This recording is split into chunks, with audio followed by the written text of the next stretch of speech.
অসংখ্য অগণিত হীনমন্য ইসলাম সম্পর্কে অনবহিত মুসলমানরাও এই ঘুরপাকের মধ্যে পড়ে যায়।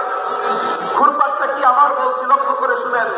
এই প্রশ্নটা না বুঝলে আমার আলোচনা সামনের দিকে অগ্রসর করা সম্ভব না, কারণ এই প্রশ্নের উপরে আমার আজকের আলোচনার দুনিয়া। প্রশ্নটা হলো, আবার বলছি, একই প্রশ্নকে আবার রিপিট করছি।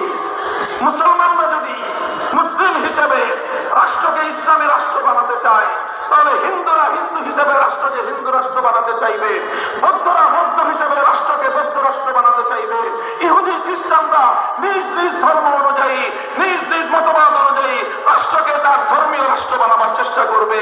তখনই তো একটি রাষ্ট্রের মধ্যে, একটি জাতির মধ্যে আন্তঃধর্মীয় সংঘাত তৈরি হয়ে সাম্প্রদায়িকতা তৈরি হবে। প্রশ্ন আসতে পারে কি পারে না?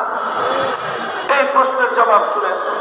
স্পষ্ট জবাব হলো এই প্রশ্নের স্পষ্ট জবাব হলো যে ঠিক আছে, আমরা একটা বিবেচনা করব, আমরা একটা পরীক্ষা নিরীক্ষা চালাবো আজকে আলোচনার মাধ্যমে, যে মুসলমানরা যদি ইসলাম অনুযায়ী রাষ্ট্র প্রতিষ্ঠা করতে চায়, তাহলে আমরা মুসলমানদেরকে বলবো, ঠিক আছে, তুমি এজ এ মুসলিম ইসলাম ধর্ম অনুযায়ী কিভাবে একটা রাষ্ট্র পরিচালনা করা যায়, তুমি তার একটা রূপরেখা দাও।